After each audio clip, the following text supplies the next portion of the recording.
दोस्तों, ये तो सभी जानते हैं कि महाभारत के युद्ध में सबसे शक्तिशाली योद्धा कौन थे, तो वो कर्ण और अश्वत्थामा थे। लेकिन कवच और कुंडल उतर जाने के बाद भी कर्ण इतने शक्तिशाली थे कि वे अर्जुन के रखो एक ही बाण में हवा में उड़ा देते हैं, लेकिन ऐसा हो नहीं सका। अब क्यों? तो आइए जानते हैं। दोस्तों, दरअसल युद्ध में एक दिन कर्ण और अर्जुन आमने सामने थे। दोनों के बीच घमासान चल रहा था। ऐसे में अर्जुन का तीर लगने पर कर्ण का रथ 25 से 30 हाथ पीछे खिसक जाता था और कर्ण का तीर से अर्जुन का रथ सिर्फ 2 से 3 हाथ ही खिसकता था। लेकिन फिर भी भगवान कृष्ण कर्ण की प्रशंसा करते नहीं थे। ऐसे में अर्जुन सर रहा नहीं किया और पूछ ही लिया कि है पार्थ, आप मेरी शक्ति साड़ी प्रहारों की बजाय उसके कमजोर प्रहारों की प्रशंसा कर रहे हैं, ऐसा क्यों? क्या कौशल है उसमें? तब भगवान कृष्ण मुस्कुराकर बोले, हे अर्जुन, तुम्हारे रथ की रक्षा के लिए ध्वज पर स्वयं हनुमान जी पहियों पर शेष नाग और सारथी के रूप में स्वनारायण विराजमान है। इस सब के बावजूद कर्ण के प्रहार से अगर ये रथ एक हाथ बिक सकता है तो मानना ही पड़ेगा कि कर्ण में अद्भुत पराक्रम है। ऐसे में उसकी प्रशंसा तो बनती ही है। कहते हैं युद्ध समाप्त होने के बाद जैसे ही भगवान कृष्ण रथ से उतरे, रथ स्वथाई भस्म हो गया। वो तो कर्ण के प्रहार से कब का भस्म हो चुका था, पर नारायण विराजित थे इसलिए चलता रहा। ये देख अर्जुन का सारा घमंड चूर चूर हो गया।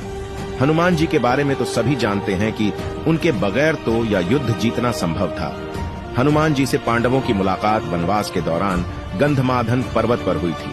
मान्यता के अनुसार भीम और हनुमान दोनों भाई हैं, क्योंकि भीम और हनुमान दोनों ही पवन देव के पुत्र हैं। श्री कृष्ण की युक्ति के अनुसार हनुमान जी से पांडव ने जीत का आश्वासन ले लिया था। इसी के चलते वे युद्ध में अर्जुन के रथ के ऊपर ध्वज में विराजमान हो गए थे। एक दिन अर्जुन अकेले वन में विहार करने गए। घूमते घूमते रामेश्वरम चले गए, जहां उन्होंने श्री राम जी का बनाया हुआ सेतु देखा।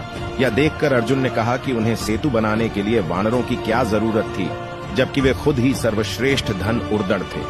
उनकी जगह मैं होता तो यह सेतु बाणों से बना देता। यह सुनकर हनुमान जी ने कहा, पहाड़ों से बना सेतु एक भी व्यक्ति का भार झेल नहीं सकता।